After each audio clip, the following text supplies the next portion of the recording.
विद्यार्थी मित्रांनो नमस्कार। इयत्ता 9वी इतिहासामधील 7वा धडा विज्ञान व तंत्रज्ञान याचा स्वाध्याय आज आपण सोडवणार आहोत। विज्ञान व तंत्रज्ञान या क्षेत्रामध्ये भारताने केलेल्या प्रगतीचा आणि सर्व कार्यवाहीचा इतिहास आपल्याला या पाठामध्ये आलेला आहे। चला तर मग स्वाध्यायाला सुरुवात करूया। प्रश्न पहिला आहे, दिलेल्या पर्यायांपैकी योग्य पर्याय निवडून विधाने पुन्हा लिहा। या ठिकाणी आपल्याला एक विधान दिलेलं आहे आणि त्याच्या गाळलेल्या जागेत आपल्याला योग्य पर्याय भरून विधान पुन्हा लिहायचं आहे। तर अणुऊर्जा आयोगाचे पहिले अध्यक्ष म्हणून टिंबटिंब यांची नेमणूक झाली। तर या ठिकाणी आपल्याला पर्याय दिलेले आहेत doctor Homi Bhabha, doctor APJ Abdul Kalam, doctor Raja Ramanna आणि डॉक्टर होमी सेठना। तर यापैकी डॉक्टर होमी भाभा हे आपल्या अणुऊर्जा आयोगाचे पहिले अध्यक्ष होते, त्यामुळे अणुऊर्जा आयोगाचे पहिले अध्यक्ष म्हणून डॉक्टर होमी भाभा यांची नेमणूक झाली असं विधान होईल आणि गाळलेल्या जागी आपल्याला डॉक्टर होमी भाभा हे उत्तर भरावं लागेल। पुढे दुसरा प्रश्न आहे, इस्रोने पूर्णतः भारतात तयार केलेला टिंबटिंब हा पहिला दूरसंचार उपग्रह फ्रेंच गियाना येथून पाठवला। तर या ठिकाणी आपल्याला पर्याय दिलेले आहे आर्यभट्ट, रोहिणी 75, इनसॅट 1B आणि ॲपल। तर यापैकी ॲपल हे उत्तर बरोबर आहे, त्यामुळे इस्रोने पूर्णतः भारतात तयार केलेला ॲपल हा पहिला दूरसंचार उपग्रह फ्रेंच गियाना येथून पाठवला असं आपलं विधान होईल आणि योग्य पर्याय असेल ॲपल। पुढील प्रश्न पाहूया, दिलेल्या सूचनेप्रमाणे कृती करा। भारताच्या विज्ञान तंत्रज्ञान क्षेत्रातील प्रगतीची कालरेषा दशकानुसार तयार करा। इथे 1961 ते 1970, त्यानंतर 71 ते 80, 81 ते 90 आणि 91 ते 2000 अशी दशकं घेतलेली आहेत। आणि या दशकांमध्ये कोणकोणत्या महत्त्वाच्या घटना घडल्या भारताच्या विज्ञान आणि तंत्रज्ञान क्षेत्रात हे आपल्याला लिहायचं आहे। त्यापैकी सुरुवातीला 1961 साली भारताच्या पहिल्या अग्निबाणाचे यशस्वी प्रक्षेपण झालं होतं, इथून आपल्याला सुरुवात करायची आहे। आणि 2000 साली दूरसंचार विभागातील पुनर्रचना इथपर्यंत आपल्याला लेखन करायचं आहे। तर आपण कालरेषा तयार करूया। सुरुवातीला 1961ला भारताच्या पहिल्या अग्निबाणाचे यशस्वी प्रक्षेपण झाले। त्यानंतर 1974ला पहिली यशस्वी अणुचाचणी झाली। पुढच्या दशकामध्ये 1974 येईल, 1971 ते 80 या दशकात या ठिकाणी पहिली यशस्वी अणुचाचणी झाली होती। त्या पुढच्या दशकामध्ये म्हणजे 1971 ते 80 या दशकामध्ये 1975 साली आर्यभट्ट या भारताच्या पहिल्या उपग्रहाचे यशस्वी प्रक्षेपण झालं होतं। त्यानंतर 81 ते 90 या दशकाचा जर विचार केला तर 1981 साली भास्कर 2 या उपग्रहाचे यशस्वी प्रक्षेपण झालं। याच दशकामध्ये 1984 साली रेल्वेची संगणकीकृत आरक्षण व्यवस्था सुरू झाली। यापूर्वी संगणकीकृत आरक्षण व्यवस्था नव्हती, परंतु 1984 साली ही योजना सुरू झाली। आणि 2000 साली दूरसंचार विभागातील पुनर्रचना झाली, हे आपल्याला प्रश्नामध्येच दिलेलं होतं। अशा प्रकारे 1961 पासून 2000 पर्यंतची ही कालरेषा आपण इथे पूर्ण केलेली आहे। पुढे प्रश्न दुसरा आहे, टिपा लिहा। याच्यामध्ये पहिली टिप लिहायची आहे अवकाश संशोधन यावर। पहिला मुद्दा आहे, अवकाश क्षेत्राचे संशोधन करणे, हवामानाचा पूर्व अंदाज घेणे, उपग्रह प्रक्षेपित करण्याविषयी अभ्यास करणे इत्यादी प्रकारच्या संशोधनाला अवकाश संशोधन असे म्हणतात। आता अवकाश संशोधनामध्ये हे सगळे घटक येतात, अवकाश क्षेत्राचे संशोधन करणे, त्यानंतर हवामानाचा पूर्व अंदाज घेणे, उपग्रह प्रक्षेपित करण्याविषयी अभ्यास करणे, या सर्व अभ्यासाचा समावेश अवकाश संशोधनमध्ये होतो। अवकाश संशोधनात पर्यावरणाचा अभ्यास केला जातो, आपलं जे पर्यावरण आहे त्याचाही अभ्यास केला जातो। अवकाश संशोधनातील पायाभूत कार्यक्रम साध्य करण्यासाठी आणि संशोधनासाठी भारतात इस्रोची स्थापना करण्यात आली आहे। इस्रो ही जी शासकीय संस्था आहे भारतातली, ती अवकाश संशोधनामध्ये अतिशय चांगलं असं कार्य करत असते आणि तिची स्थापनाच अवकाश संशोधनामध्ये पायाभूत कार्यक्रम साध्य करण्यासाठी आणि संशोधनासाठी झालेली आहे। अवकाश संशोधनासाठी अनेक प्रकारचे उपग्रह अवकाशात सोडले जातात। आता अवकाश संशोधन जर करायचं असेल तर आपल्याला उपग्रहांची आवश्यकता असते, कारण उपग्रह वेगवेगळी माहिती पुरवत असतात आणि त्याद्वारे आपण हवामानाचा पूर्व अंदाज घेणे, अवकाश क्षेत्राचं संशोधन करणे, उपग्रह प्रक्षेपित करण्यासाठी अभ्यास करणे हे सगळं करणं शक्य होतं। त्यामुळे अवकाश संशोधनासाठी अनेक प्रकारचे उपग्रह अवकाशात सतत सोडले जातात आणि त्याद्वारे अवकाश संशोधन पूर्ण होत असतं. अशा पद्धतीने अवकाश संशोधन याविषयी टीप आपण या ठिकाणी लिहिलेली आहे. यानंतर आपल्याला दुसरी टीप लिहायची आहे टेलेक्स सेवा याविषयी. देशाच्या एका भागातून दुसऱ्या भागात जलद गतीने टंकमुद्रित स्वरूपात संदेश वहन करणे म्हणजे टेलेक्स सेवा होय. भारतात 1963 मध्ये केंद्रीय दळणवळण खात्याने ही सेवा सुरू केली. 1969 मध्ये देवनागरी लिपीतून टेलेक्स सेवा प्रथम दिल्लीत व नंतर भारतभर सुरू झाली. सर्व क्षेत्रात टेलेक्स सेवेचा वापर सुरू झाला. 1990 नंतर इंटरनेटचा उदय झाल्यावर या सेवेचे महत्त्व संपुष्टात आले. तर ही टेलेक्स सेवा आपल्या भारतामध्ये इंटरनेटची सेवा सुरू होण्याच्या पूर्वी काम करत होती. यामध्ये जर एखाद्या भागातून दुसऱ्या भागामध्ये जलद गतीने टंकमुद्रित स्वरूपाचा संदेश द्यायचा असेल, म्हणजे टाईप केलेलं एखादं पत्र आहे आणि ते आपल्याला अतिशय वेगाने दुसऱ्या भागात पाठवायचं असेल तर या सेवेचा उपयोग केला जात होता. पोस्टाने अशा प्रकारचं पत्र पाठवणं हे वेळ जाणारं काम होतं, खूप वेळ लागायचा. परंतु टेलेक्स सेवेच्या माध्यमातून मात्र एका ठिकाणी टाईप केलेलं जे पत्र असेल, जी माहिती असेल ती लगेच दुसरीकडे पोचत असे आणि इंटरनेटच्या पूर्वी ही खूप वेगवान सेवा मानली जायची. इंटरनेटचा उदय झाल्यावर मात्र ह्या सेवेचे महत्त्व संपुष्टात आले, कारण यापेक्षा अधिक प्रगत पद्धतीने माहिती पाठवणं शक्य झालं होतं. यानंतर तिसरी जी टीप आहे ती आपल्याला लिहायची आहे पोखरण अणुचाचणी याविषयी लिहायची आहे. तर भारताशेजारील अण्वस्त्रधारी चीन व त्याच्या मदतीने अण्वस्त्र तयार करू पाहणारा पाकिस्तान यांच्याकडून होणारा संभाव्य धोका टाळण्यासाठी भारताला अण्वस्त्र बनवणे आवश्यक होते. शांतता व स्वयंपूर्णता हे भारताचे धोरण होते. त्यानुसार भारताने 18 मे 1974 रोजी राजस्थानमधील पोखरण येथे पहिली अणुचाचणी यशस्वी केली. मानवी वस्तीपासून लांब व भूगर्भात पाण्याचा साठा जवळपास नाही या अटीनुसार पोखरण हे ठिकाण या चाचणीसाठी निवडण्यात आले होते. तर इथे पोखरण अणुचाचणीविषयी आपण माहिती दिलेली आहे. आपल्या भारताशेजारील चीन व त्याच्या मदतीने अण्वस्त्र तयार करू पाहणारा पाकिस्तान यांच्यापासून भारताला कायम धोका राहिलेला आहे आणि यांच्याशी जर आपल्याला सामना करायचा असेल तर आपल्याकडे सुद्धा अण्वस्त्र तयार हवे. यासाठी पोखरण अणुचाचणी करण्यात आली. ही पोखरण अणुचाचणी करत असताना मानवी वस्तीपासून लांब आणि भूगर्भात कुठेही पाण्याचा साठा जवळपास नाही अशी जागा असणं आवश्यक असतं, कारण जर अणुचाचणीमध्ये काही प्रॉब्लेम आला तर मानवी वस्तूपासून जवळ असल्यास तेथील लोकांना त्याचा त्रास होऊ शकतो, काही मोठा अपघात घडू शकतो. त्याचप्रमाणे भूगर्भात जर पाण्याचा साठा असेल जवळपास तर तो पाण्याचा साठा आटू शकतो अशी त्यामध्ये शक्यता असते. हे सगळं विचार करून पोखरण हे ठिकाण निवडलं गेलं होतं. पोखरण हे ठिकाण थोडंसं वाळवंटी भागात आहे, त्यामुळे तिथे पाण्याचा साठाही नव्हता आणि मनुष्यवस्तीसुद्धा लांब होती. अशा पद्धतीने 18 मे 1974ला राजस्थानमध्ये पोखरण येथे या अणुचाचणी यशस्वीपणे पार पडली होती. पुढे चौथी टीप आहे भास्कर 1 उपग्रह. भास्कर 1 हे उपग्रहाचं नाव आहे, त्याच्याविषयी आपल्याला इथे माहिती लिहायची आहे. तर इस्रोने तयार केलेला भास्कर 1 हा दूरसंवेदक प्रायोगिक उपग्रह भारताने सोव्हिएत रशियाकडून अवकाशात पाठवला. हा उपग्रह पुढील क्षेत्रांसाठी उपयोगी आहे. पृथ्वीच्या पृष्ठभागावरील विविध गोष्टींचे निरीक्षण दूरसंवेदन तंत्राने साध्य व्हावे. भूगर्भातील पाण्याचे व खनिजांचे साठे शोधणे. चौथा उपयोग आहे हवामानाचा अंदाज येणे. पाचवा आहे भूगर्भ, पर्यावरण व जंगलविषयक छायाचित्र घेणे. आणि सहावा उपयोग आहे समुद्रविज्ञान विकसित करण्यासाठी उपयोग. अशा पद्धतीने भास्कर 1 या उपग्रहाच्या मदतीने कोणकोणत्या क्षेत्रात आपल्याला मदत होऊ शकते ती इथे माहिती आपण लिहिलेली आहे.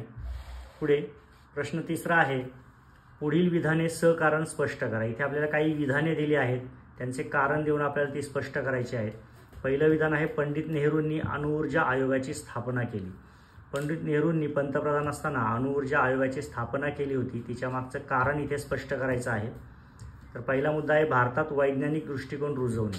भारतामध्ये वैज्ञानिक दृष्टिकोन रुजवणे खूप आवश्यक होतं, त्यासाठी अणुऊर्जा आयोगाची स्थापना करण्यात आली. त्याचबरोबर प्रगत तंत्रज्ञानाचा उपयोग करणे. जे नवनवीन तंत्रज्ञान येत होतं त्याचा उपयोग आपल्याला करता यायला हवा, यासाठी भारतामध्ये अणुऊर्जा आयोगाची खूप आवश्यकता होती. हे सुद्धा एक महत्त्वाचं कारण होतं. यानंतर तिसरा मुद्दा आहे अणुऊर्जेचा वीज निर्मिती व अन्य विधायक कामांसाठी उपयोग करणे. अणुऊर्जा ही अतिशय मोठ्या प्रमाणात निर्माण होणारी ऊर्जा आहे आणि तिचा उपयोग वीज निर्मितीसाठी त्याचप्रमाणे अन्य विधायक कामांसाठी सुद्धा होऊ शकतो, हे लक्षात घेऊन अणुऊर्जा आयोगाची स्थापना करण्यात आली होती. चौथा महत्त्वाचा मुद्दा होता नवीन संशोधनाचा राष्ट्राच्या प्रगतीसाठी उपयोग करणे. नवनवीन जे तंत्रज्ञान येत आहे, संशोधन होत आहे, त्याचा राष्ट्राच्या प्रगतीसाठी उपयोग व्हावा, हाही दृष्टिकोन या आयोगाच्या स्थापनेच्या मागे होता. अशा पद्धतीने या सर्व उद्देशाने पंडित नेहरूंनी अणुऊर्जा आयोगाची स्थापना केली. आपण इथे सर्व उद्देश स्पष्ट केलेले आहेत. पुढे दुसरा विधान आहे भारताने अणुचाचणी घेण्याचा निर्णय घेतला. आता एखाद्या देशाने अणुचाचणी घेणे ही थोडी धाडसाची बाब असते, तर या भारताने सुद्धा अणुचाचणी घेण्याचा निर्णय घेतला. त्याच्यामागे काय कारणं होती ते आपल्याला इथे स्पष्ट करायचं आहे. भारताच्या शेजारील चीन हा अण्वस्त्र सज्ज देश आहे.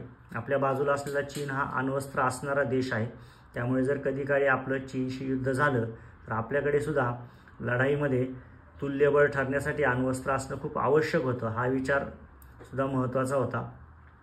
त्याचप्रमाणे चीनच्या मदतीने पाकिस्तानही अण्वस्त्र सज्ज होऊ पाहत होता. भारताला स्वसंरक्षणाची आवश्यकता होती. शांतता व स्वयंपूर्णता या कारणांसाठी भारताने 1974 अणुचाचणी घेण्याचा निर्णय घेतला. आणि आपल्या आजूबाजूचे देश अण्वस्त्र सज्ज आहेत किंवा अण्वस्त्र सज्ज होऊ पाहत आहेत. अशा परिस्थितीमध्ये भारताला स्वतःचं जर रक्षण करायचं असेल तर आपल्याकडे सुद्धा अण्वस्त्र असणं खूप आवश्यक होतं. आणि त्यामुळे शांतता व स्वयंपूर्णता या कारणांसाठी भारताने 1974 अणुचाचणी घेण्याचा निर्णय घेतला. इथे आपण कारण स्पष्ट केलेलं आहे. पुढे तिसरं विधान आहे अमेरिकेने भारतावर आर्थिक निर्बंध लादले.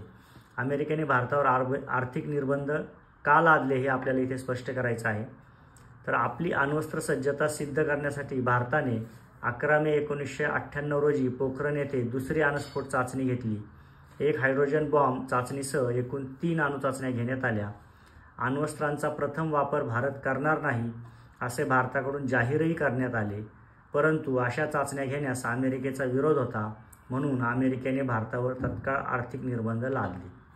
तर आपल्या भारताने 11 मे 1998 पोखरण येथे दुसरी अणुस्फोट चाचणी घेतली होती. आणि या अणुस्फोट चाचणीमध्ये हायड्रोजन बॉम्ब आणि इतर 3 अणुचाचण्या घेण्यात आल्या. जरी भारताकडून असं जाहीर करण्यात आलं की अण्वस्त्रांचा प्रथम वापर भारत कुठेही करणार नाही, तरीही अमेरिकेचा अण्वस्त्रधारी देशांना सतत विरोध राहिलेला आहे. असाच विरोध त्यांनी भारताचा सुद्धा केला. आणि त्यामुळे या चाचण्या केल्यात हे लक्षात आल्यावर अमेरिकेने भारतावर तत्काळ आर्थिक निर्बंध लादले होते. अशा पद्धतीने अमेरिकेने भारतावर आर्थिक निर्बंध का लादले हे आपण इथं कारणासह स्पष्ट केलेलं आहे. पुढे प्रश्न चौथा आहे पुढील प्रश्नांची सविस्तर उत्तरे लिहा. त्यातील पहिला प्रश्न आहे तुमच्या वापरात असणाऱ्या कोणकोणत्या सुविधांमध्ये उपग्रह तंत्रज्ञानाचा प्रभाव पडलेला आहे. आपण आज ज्या वेगवेगळ्या वस्तू वापरतो त्याच्यामध्ये उपग्रह तंत्रज्ञानाचा उपयोग असतो. अशा आपल्या वापरातल्या वस्तू इथे लिहायच्या आहेत. तर माझ्या वापरात असणाऱ्या पुढील सुविधांमध्ये उपग्रह तंत्रज्ञानाचा प्रभाव पडलेला आहे. 1 मोबाईल, 2 संगणक, 3 रेडिओ आणि 4 TV सेट. या माध्यमांमध्ये उपग्रह तंत्रज्ञानाचा वापर केलेला असल्याने मला दूरवरच्या व्यक्तीला पाहता येते, बोलता येते, ईमेल व फोटो पाठवता येतात, हवामानाचा अंदाज घेता येतो. माझ्या वापरात असणाऱ्या वर्तमानपत्रातील बातम्या याही उपग्रहाद्वारेच आलेल्या असतात. अशा पद्धतीने उपग्रह तंत्रज्ञानाचा वापर आज प्रत्येक घरोघरी होताना आपल्याला दिसत आहे आणि त्याचंच उदाहरणं आपण इथे दिलेली आहेत. प्रश्न दुसरा आहे डॉक्टर APJ अब्दुल कलाम यांना मिसाईल मॅन असे का संबोधले जाते. डॉक्टर अब्दुल कलाम यांना मिसाईल मॅन असं संबोधलं जातं, तर ते का संबोधलं जातं ती माहिती आपल्याला इथे द्यायची आहे. तर 1983 नंतर संरक्षण संशोधन आणि विकास म्हणजेच DRDO असं त्या संस्थेचं शॉर्ट फॉर्म आहे. या संस्थेचे अध्यक्ष म्हणून डॉक्टर कलाम यांची निवड झाली. त्यांच्या नेतृत्वाखाली पृथ्वी आणि अग्नी या क्षेपणास्त्रांच्या मिसाईल्सच्या यशस्वी चाचण्या घेण्यात आल्या.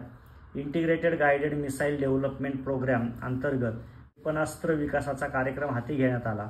जमिनीवरून जमिनीवर मारा करणारी क्षेपणास्त्रे बनवण्यात आली. असे बहुमोल योगदान देणाऱ्या व क्षेपणास्त्र कार्यक्रमाचे जनक असणाऱ्या डॉक्टर APJ अब्दुल कलाम यांना मिसाईल मॅन असे संबोधले आहे. तर 1983 साली DRDO या संस्थेचे अध्यक्ष म्हणून डॉक्टर कलाम यांची निवड झाली होती आणि त्यानंतर त्यांनी क्षेपणास्त्राच्या क्षेत्रामध्ये भारताला अत्यंत शक्तिशाली असं बनवलं. अनेक क्षेपणास्त्र त्यांनी बनवली आणि या कार्यक्रमामध्ये त्यांचा खूप मोठा वाटा होता आणि त्यामुळेच APJ अब्दुल कलाम यांना मिसाईल मॅन असे संबोधले जाते। इथे आपण त्यांना मिसाईल मॅन का संबोधले जाते ते मुद्देसूदपणे स्पष्ट केलेलं आहे। पुढे दुसरा प्रश्न आहे, कोकण रेल्वेची वैशिष्ट्ये कोणती ते लिहा। आपल्या महाराष्ट्रामध्ये असणारी कोकण रेल्वे तिची वैशिष्ट्ये आपल्याला या ठिकाणी लिहायची आहे। 1998 साली सुरू झालेल्या कोकण रेल्वेची वैशिष्ट्ये पुढील प्रमाणे आहेत। 1. या रेल्वेचा मार्ग 760 किलोमीटर लांबीचा आणि 4 राज्यांना जोडणारा आहे। हा जो मार्ग आहे हा टोटल त्याची लांबी 760 किलोमीटर आहे आणि 4 राज्ये या मार्गामुळे जोडली गेलेली आहेत। दुसरा मुद्दा आहे, या मार्गावर एकूण 92 बोगदे असून त्यातील करबुडे येथील 6.5 किलोमीटर लांबीचा सर्वात मोठा बोगदा आहे। तर या मार्गावर एकूण 92 बोगदे आहेत आणि त्यापैकी 6.5 किलोमीटर लांबीचा करबुडे येथील बोगदा सर्वात मोठा बोगदा आहे। या मार्गावर 179 मोठे व 1819 छोटे पूल असून शरावती नदीवरील बांधलेला 2065.8 मीटर लांबीचा पूल सर्वात लांब आहे। तर या मार्गावर पूल सुद्धा खूप आहेत, 179 मोठे आणि 1819 छोटे पूल आहेत। 2 किलोमीटरपेक्षा लांब असलेला हा शरावती नदीवरचा पूल हा सर्वात लांब पूल आहे। रत्नागिरी जवळील पनवल नदीवरील 64 मीटर उंचीचा सर्वात उंच पूल आहे। रत्नागिरीजवळ पनवल नदी आहे आणि या नदीवर 64 मीटर उंचीवरून जाणारा पूल हा सर्वात मोठा पूल या मार्गावरचा आहे। दरडी कोसळणाऱ्या मार्गावर वेळीच धोका टाळण्यासाठी इंजिनमध्येच सेन्सर्स बसवण्यात आले आहेत। आता अशा मार्गावर बऱ्याचदा दरडी कोसळतात आणि त्यामुळे खूप मोठा अपघात होऊ शकतो, तर तो टाळण्यासाठी इंजिनमध्येच सेन्सर्स बसवण्यात आले आहेत। या रूटवर चालणारी सर्व इंजिन्स या सेन्सर्ससह चालतात, त्यामुळे अपघात टाळता येतो। अशा पद्धतीने आपल्या महाराष्ट्रात असणारी ही कोकण रेल्वे अतिशय वैशिष्ट्यपूर्ण आहे, तिची वैशिष्ट्ये आपण या ठिकाणी दिलेली आहेत। पुढे चौथा प्रश्न आहे, संगणकीकृत रेल्वे आरक्षण कसे करता येते। संगणकीकृत रेल्वे आरक्षण खालील पायऱ्यांनी करता येईल। आता आपण सर्वच जण बऱ्याचदा रेल्वेची तिकीटही इंटरनेटवर काढत असतो, कॉम्प्युटरद्वारे फोनद्वारे आपण बुकिंग करत असतो। त्याच्या पायऱ्या आपण इथे लिहिलेल्या आहेत। रेल्वेच्या संकेतस्थळावर जाणे, म्हणजे आपल्या रेल्वेची जी वेबसाईट आहे त्याच्यावर पहिल्यांदा जावं लागतं। यूजर, पासवर्ड व ID क्रिएट करावा लागतो। अकाउंट उघडावं लागतं, वैयक्तिक माहिती भरावी लागते, प्रवासाचा तपशील भरावा लागतो, आपण कुठून जाणार, कुठे जाणार, यानंतर आपला प्रवासाचा दिनांक, वेळ, गाडी निवडावी लागते। त्यानंतर नेट बँकिंग किंवा डेबिट कार्डद्वारे आपण पेमेंट करू शकतो। एकदा पैसे भरले गेले की IRCTच्या ॲपवरून तिकीट आपण डाउनलोड करून घेऊ शकतो आणि घरबसल्या संगणकीकृत रेल्वे आरक्षण आपलं पूर्ण होऊ शकतं। हल्ली मोबाईलमध्ये IRCTचं ॲप्लिकेशन येतं, ते ॲप्लिकेशन जर आपण मोबाईलमध्ये डाउनलोड केलं तर आपण पुन्हा तिथे यूजर ID, पासवर्ड आणि ID क्रिएट करून घेऊ शकतो। तिथे आपलं अकाउंट ओपन करू शकतो आणि तिथे सुद्धा या पायऱ्यांनी आपण IRCTच्या मोबाईल ॲपवरून सुद्धा बुकिंग करून तिकीट डाउनलोड करून घेऊ शकतो। अशा पद्धतीने संगणकीकृत रेल्वे आरक्षण कसे करता येईल त्याच्या प्रमुख पायऱ्या आपण इथे मांडलेल्या आहेत। या ठिकाणी आपला स्वाध्याय पूर्ण होत आहे। स्वाध्यायामध्ये आलेल्या प्रश्नांचा आपण इथे व्यवस्थितपणे सराव केलेला आहे। सर्व प्रश्नांची उत्तरं आपण इथे पाहिलेली आहेत। अशाच आणखी प्रश्नांचा सराव करा। धन्यवाद।